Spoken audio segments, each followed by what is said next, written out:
What is up, y'all? Welcome back to Rough Drafts. My name is Sam Pratt. This week we're going to be talking about Sol Ring, which was printed at Common in Avatar. They kind of made a mistake and they printed the wrong name and art on the card and also mana cost and stuff and gave it power and toughness. So when you actually look at the card, it says Fire Nation Cadets, but it's actually Sol Ring. So what it says on the card is it's Fire Nation Cadets. It's red mana for a 1/2. This creature has Firebending 2 as long as there's a lesson card in your graveyard, which means whenever this creature attacks, add red until end of combat.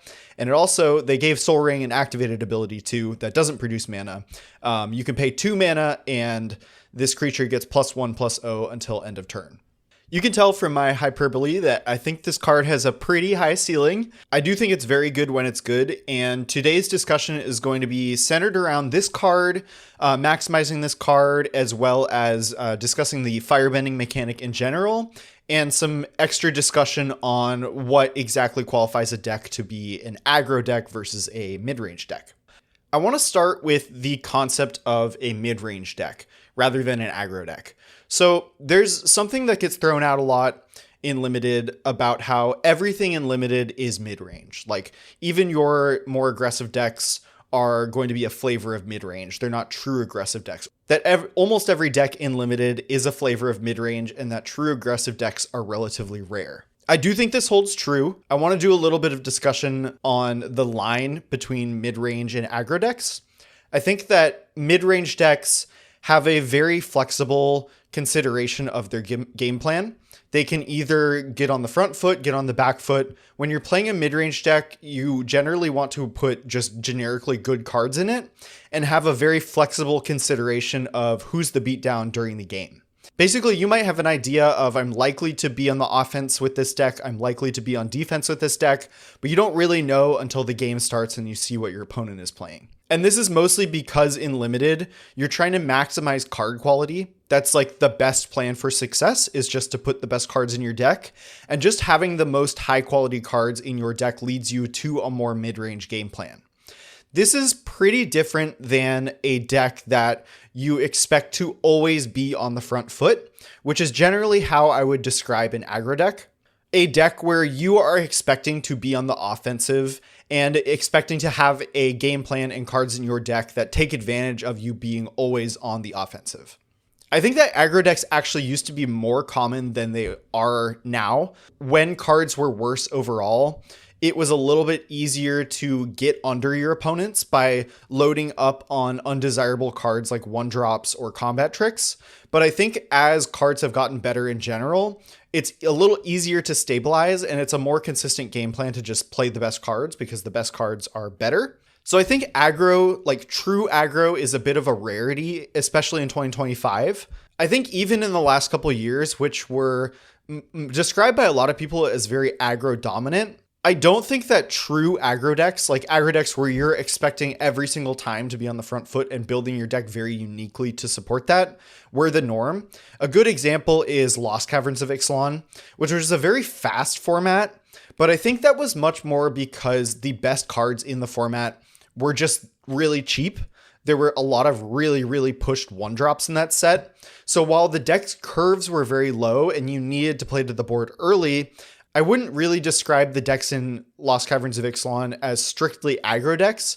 They were just very low curve mid-range decks. The play patterns of true aggressive decks are very abnormal, and a lot of the card choices in aggressive decks are very abnormal. I think Tarkir Dragonstorm Boros was a really big exception to 2025. I think that is one of the only true aggro decks we've actually had where you're really confident in playing like very narrow combat tricks, a lot of 1-drops, keeping the curve extremely low. Like I said, and like I'll get into in a little bit, you have to be very picky about what cards you actually put in your true aggro decks. And there's a lot of nuance in deck building, whether you're aiming for a real aggro deck or just an assertive mid-range deck. If you follow more closely to the 17 lands data, the 17 lands win rate data is like an aggregate of all the cards. It's going to give you like an aggregate picture of the best cards in the format. And that aggregate data is going to be more conducive to a mid-range environment that's pushing you just to the best cards and it's not really going to set you up to take advantage of a really unique deck that thinks it's on the front foot all the time. I'm going in detail on all of this because I want to talk specifically about the firebending mechanic.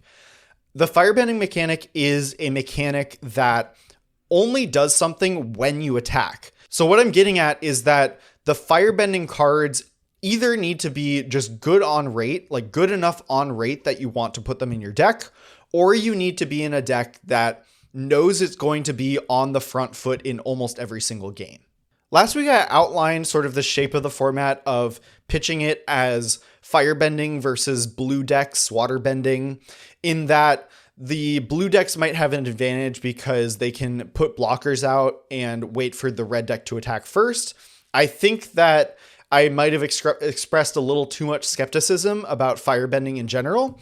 After having played with the cards in early access, in pre-release, in my drafts I did yesterday, Tuesday, and a paper draft I did on Monday, I'm very confident that I think the firebending mechanic is very strong. There are definitely very good aggressive decks, like true aggro decks in this format that can take advantage of the firebending mechanic. And I think the mechanic is extremely powerful when it works. It has a very high ceiling, and it is worth it to go down if that's the route presented to you in the draft, or if you want to go after that in the draft. That being said, I want to talk a little bit more generally about the firebending mechanic. I think it's very important to identify the cards that are good just inherently on their own, the ones that are, to borrow a little Lords of Limited, intrinsically powerful, versus the ones that are only on rate when you attack with them. So a card that I think is below rate if you're not attacking with it, just as an example of like a card on the other side of this, is Vindictive Warden. This is the 2 black-red hybrid common 2/3. It has Menace, Firebending 1, and an activated ability 3. This creature deals 1 damage to each opponent. If you're attacking with this card, I think it's a totally solid playable. You know, it's a 3-mana 2/3 that attacks with Menace, that attacks pretty well. It gives you mana. It has a pretty good mana sink for burning your opponent out. On defense, this is a 3-mana 2/3. The Menace doesn't matter. The activated ability doesn't matter if you're behind. The firebending doesn't matter if you're behind. So this is a card that is only above rate if you're ahead, if you're attacking, and it's very below rate if you're on defense. So this is a card that I would expect to play in some of my aggro decks, and a card if I'm in, say, black-red mid-range, green-red mid-range, a card that I do not want to touch at all. Even though it's like the black-red hybrid, I think there are a lot of black-red mid-range decks in this format. I think that's a deck that you'll see, and that's not really a card that I want to play in that deck. The cards that I do think are on rate is a very short list. It's all uncommons. It is Fire Sages. This is a 2-mana 2/2. It has Firebending 1, and it has 1 red, put a 1/1 counter on this creature. This is just a Grizzly Bears that has Firebending 1 and a good activated ability. You got to put 2 drops in your deck. I think this is a very above average 2-drop. There's also Fire Nation Attacks. This is an instant uncommon. It's 5 mana, create 2 2/2 soldiers with Firebending 1, and has flashback for 9. The 9 cost looks crazy, but you can like ramp into that with your Firebending soldiers that you make. I think if the soldiers just didn't have Firebending and this costs maybe like 7 or 8 on the flashback, I think that would be totally reasonable to print it common still. 5 mana, make 2 2/2s at instant speed, I think is just a pretty good card. And this having Firebending, enabling it itself, being an instant so you can Firebend into this, I think is really strong. I really like this card. This is a card I would play in almost every red deck. Same with Fire Sages. And then the third card that I think is just strong on rate is Sun Warriors. This is the red-white signpost. This is 2 red-white for a 3/5. As Firebending X, X is the number of creatures you control, and has 5 generic mana activated ability to make a 1/1 white ally creature token. This card is just look pretty absurd. It generates a lot of mana and kind of has like the Aomer Razorkin Horde Caller thing of being able to attack but leave a body behind to block. So it plays really well in mid-range decks. The cards with Firebending that I like beyond those is actually pretty slim. A lot of them cost either 4 or 5 mana, a lot of 3-drops too. And I think when you're building towards cards that are only good when you're attacking, when you're building an aggressive deck, you need to be extremely critical of the cards in your deck, because a card that's off plan in a deck like that, that's trying to get the game over with as soon as possible, that's only going to see the top like 14, 15 cards of its deck, needs to be really careful about what it puts in the deck. And I think that 4 and 5 drops you need to be very, very skeptical about. And there are a lot of 4 and 5 drops in the set with firebending. That's like a big portion of the mechanic. So there's not actually a ton of cards with the mechanic that I like. A couple of cards that are a little on the expensive side that I think are fine, not in all of your truly aggressive decks, but you could play in some assertive mid-range decks because they do some other things. Zhang the Deserter is a 3 mana 2/3 with Firebending 1, has Exhaust for 3 mana, put a 1/1 counter on Zhang, and then you get to copy the next lesson you cast. That's just a pretty good card if you have enough lessons, just like a pretty good rate. Uncle Iroh. This is 1 Gruul Hybrid for a 4/2, Firebending 1. Lesson spells you cast cost 1 less to cast. I'm probably a bigger fan of 3 mana 4/2s than most people. I think this card, if you have enough lessons again in your deck, it just kind of like does something. Pretty good card to play, I think. And then a couple of 4 drops that need to attack, but I think are pretty good in assertive midrange are Azula on the Hunt, which is a 4 mana 4/3 in black, Firebending 2. And when she attacks, you lose a life, make a clue. I had this in a sealed deck. It performed very well. And also Zuko, Exiled Prince, very similar card. This one's red, 4 mana 4/3, Firebending 3. And then you can pay 3 to exile the top card of your library and play it this turn. A bunch of cards that do some good things, have aggressive stat lines. But I do think do enough that they're fine to play in more mid-range decks. Like they're not embarrassing when you're behind. I do think in the assertive mid-range decks, I won't go too deep into what that is, but you want ways to take the offense back, which usually means good interaction. Like if you're a little bit behind and then you can like kill their 3-drop, kill their 2-drop, attack with your Azula, make a clue, kind of swing the game back in your direction. That's a really good spot for that card to be in. And I think goes true for the other 3 cards that are like 3 and 4 mana there. Most of the rest of the firebending cards, I'm starting pretty skeptical on them. Like I said, Vindictive Warden, the 3 mana 2/3 menace. This is something you only really want in your aggressive decks. So while I do think that this mechanic has a really high ceiling, I think it's very powerful.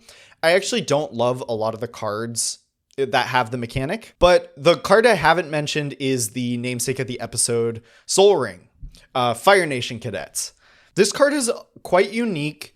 It has a couple of very specific hoops that it asks for you to jump through, but it is very, very powerful as a 1-drop, a 1/2 at that is able to generate you 2 additional mana a turn. So this card asks you to jump through 3 specific hoops.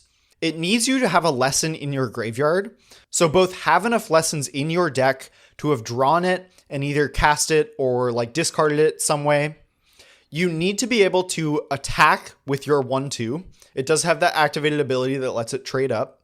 And the third thing that it asks of you is, do you have a way to spend your mana at instant speed in combat? So I've kind of covered that middle point. Can you expect to be in a position where attacking with your 1/2, attacking with your 1-drop is good? You mostly want to play this in your streamlined aggressive decks.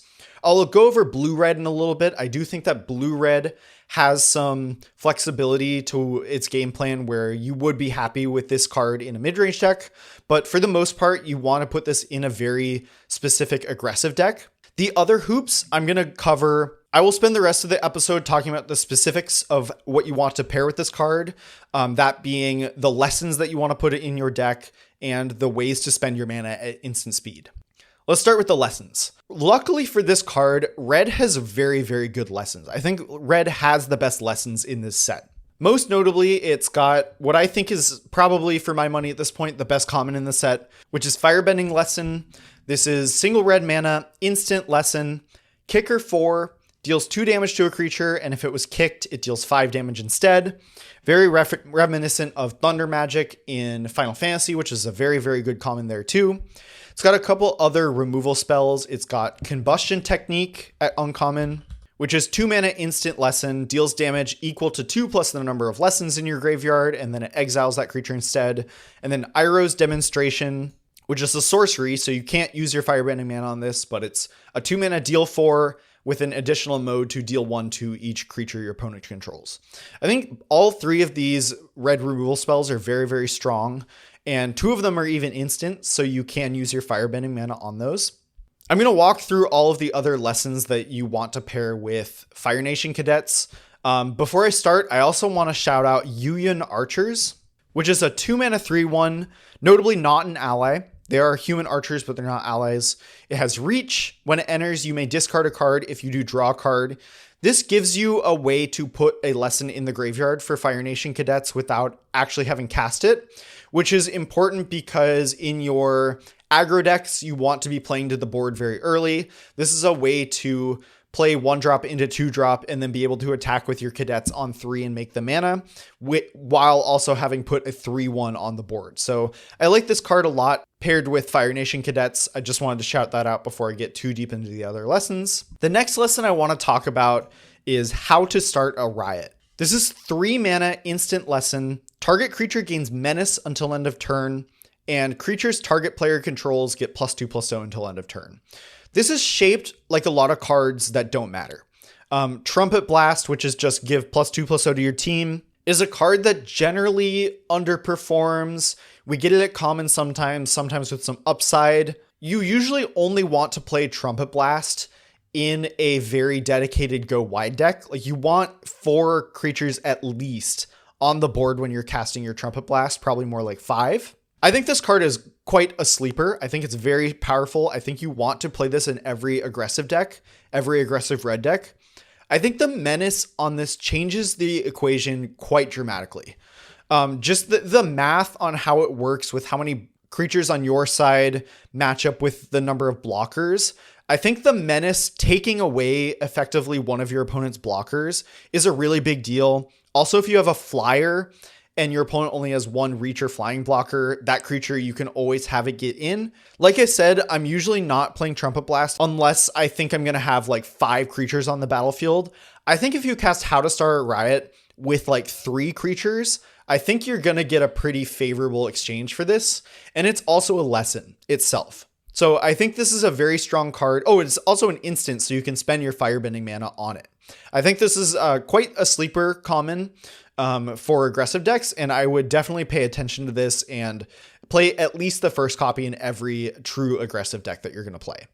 Some other like non-board affecting lessons that you can play in red.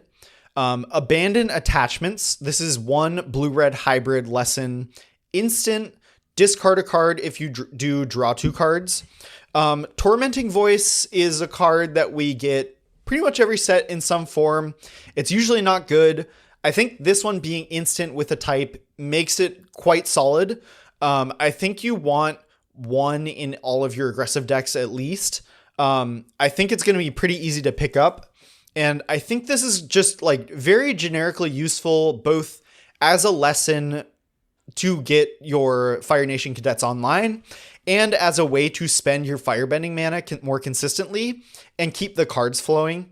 I think when you have enough of these and enough firebenders, especially Fire Nation Cadets, you can start trimming lands pretty aggressively, play like 15 lands if your curve is low enough, play some abandoned attachments because you're going to be able to use that firebending mana to like either pitch extra lands or like pitch spells to start digging for lands. So this is a card I expect to play a lot in my red decks.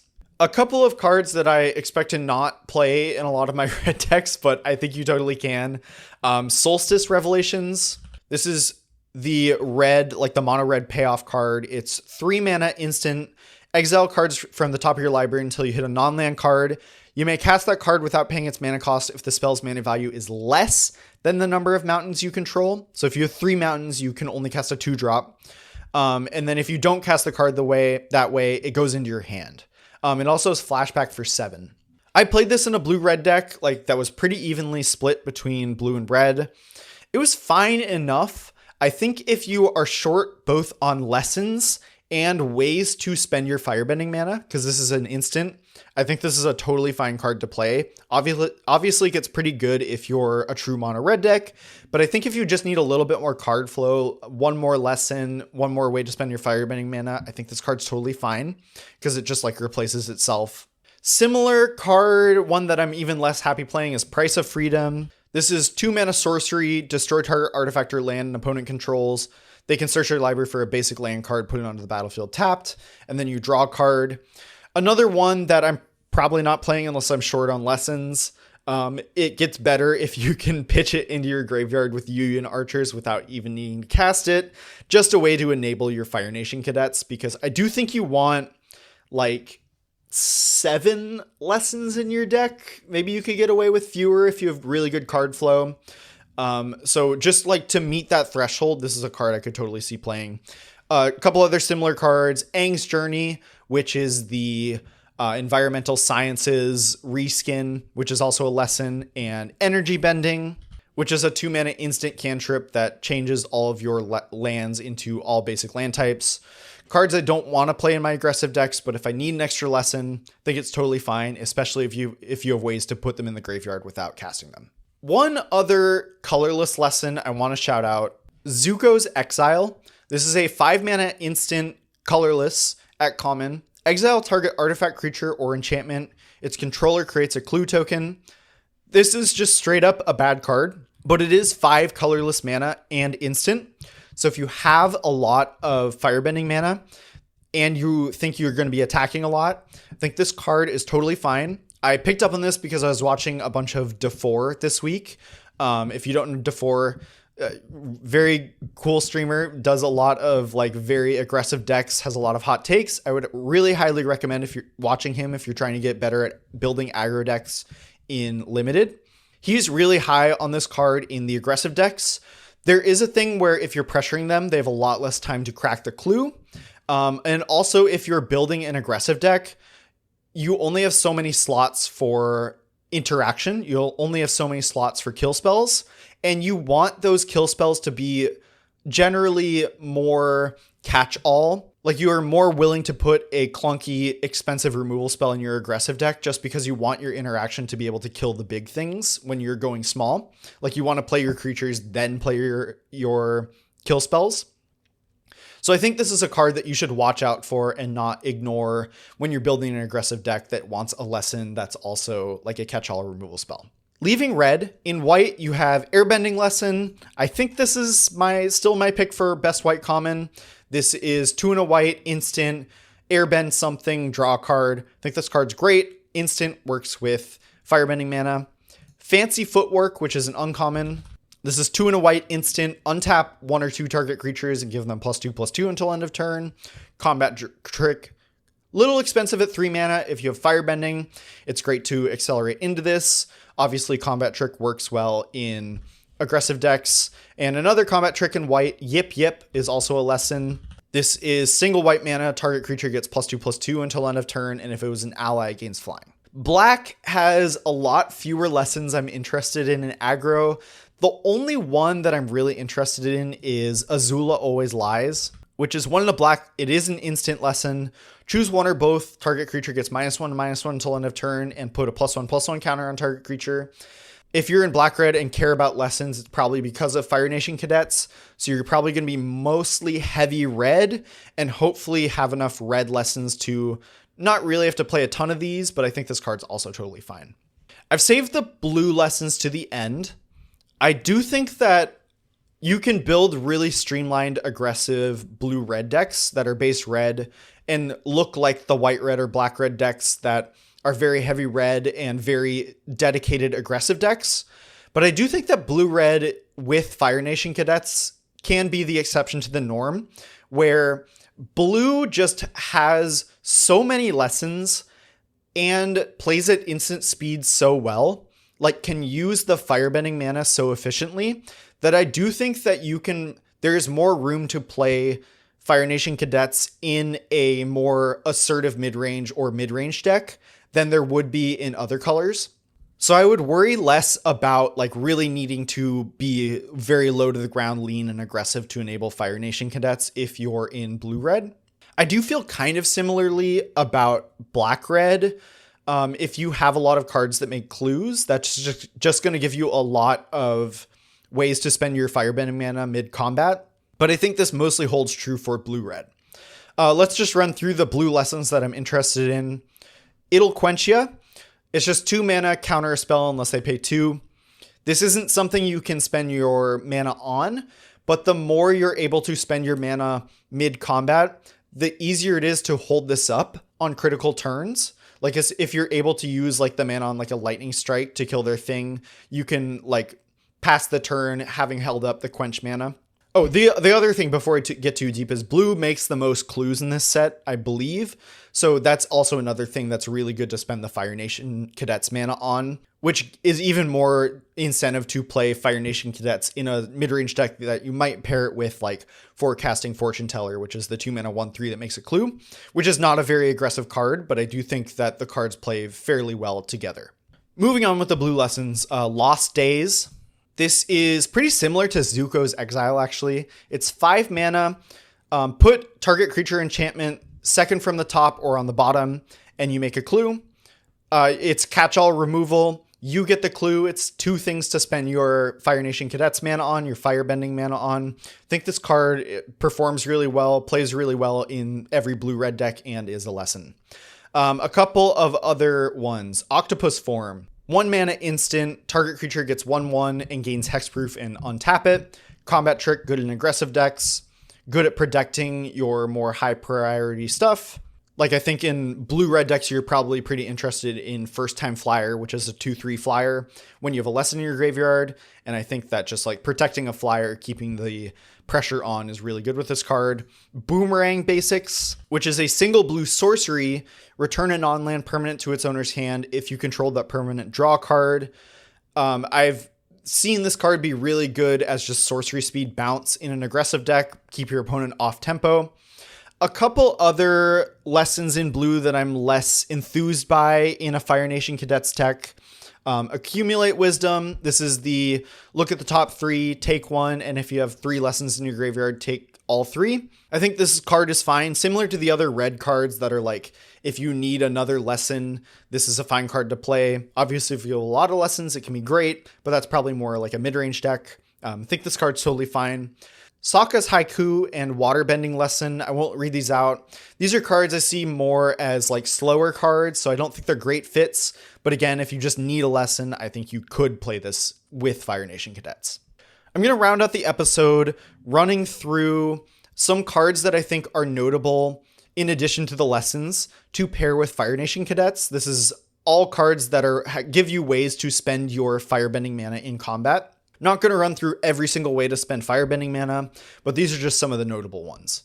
I do want to mention that the Fire Nation Cadets ability, the pay 2 mana to give it +1/+0, has come up a lot for me, both in mid-range decks and in dedicated aggressive decks.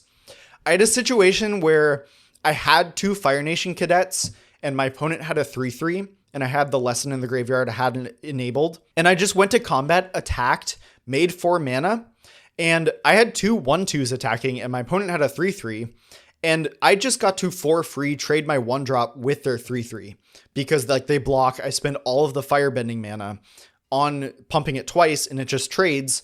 And that exchange of I played a 1-drop, I didn't spend any additional mana because it created the mana itself between the 2 Fire Nation Cadets, and I got to trade my 1/2 with their 3/3. Felt really, really good. So I think this ability is actually very strong. And if you're in a dedicated aggressive deck, it's really good with Unblockable, because sometimes you just need the last like 3 points of damage and have the 6 mana available. So that can come either from Deserter's Disciple, which is 2 mana 2/2, tap, another target creature you control with power 2 or less can't be blocked this turn, or a rare Secret Tunnel, which I've seen come up quite a bit. Secret Tunnel has an activated ability that can give 2 creatures unblockable. So just a couple of things to pay attention to when you're actually playing the game.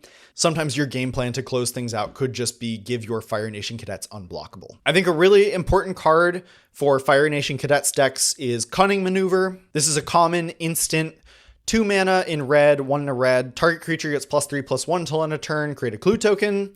Combat tricks, good in aggressive decks. If you have evasive threats like Menace or Unblockable, this can really rack the damage up. Can also win a combat. Also gives you way to spend your fire breathing mana on 2 separate combats. You have the combat trick and then the clue it creates. So I think this card is just generally great in these types of decks. In addition to printing Soul Ring in the set, they also printed Embercleave, which is twin blades. It's 2 and a red at uncommon. It has flash. When it enters, you auto-equip. That creature gains double strike until end of turn, and equipped creature gets +1/+1, has equip 2. Kind of similar to Cunning Maneuver, you can stack it up with Cunning Maneuver. You can win a combat. You can push the last couple points of damage. Obviously spends your Firebending mana in combat because it has flash. I think this card is fantastic in aggressive decks as well. A white card that I think is going to be a slight overperformer in these decks is Sandbender's Storm. This is a 4 mana instant, 3 and a white at common. Choose one, destroy target creature with power 4 or greater, or Earthbend 3.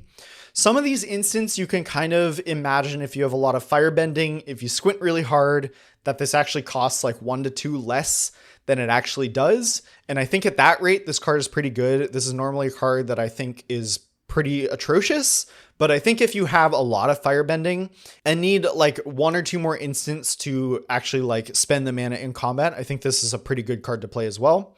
I'm going to round the episode out with one of my favorite cards that I've played with this format. I'm kind of obsessed with it. It's Barrels of Blasting Jelly. This is my slam dunk pick for the Lords of Limited, like Golden Egg Award for this set.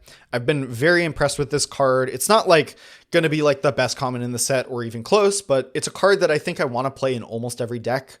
This is a single mana artifact. It filters 1 mana per turn. It has that add 1 mana of any color activated ability once per turn. But it also has 5 tap, sacrifice this artifact. It deals 5 damage to target creature, which this is like 1 mana spells, maybe not in your aggressive deck, but in a lot of decks, a 1 mana spell just fits in your curve so naturally. It really rounds to free. And that activated ability of 5 tap, sack it, deal 5 to something, like 5 mana deal 5 is just like, that's just like on rate almost. Like that's not a card you would put in your deck.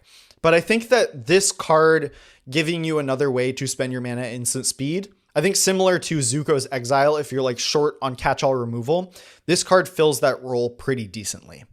And also, I'll probably be talking about this card a lot in the future. I think this card does so much in so many other decks that I'm trying to get one in basically every draft, even if it's not really a high priority, especially for this deck. That's going to do it for today. I've been really enjoying this format. It feels very good to be back covering normal limited once again. And I'm having a ton of fun diving in really deep to this format. Thanks for listening. If you want to reach out to me, you can find me on Blue Sky, sampratt.bsky.social. I'm on Discord at samp6, and I stream very occasionally at twitch.tv/samp_MTG. Thanks for listening. See you next week.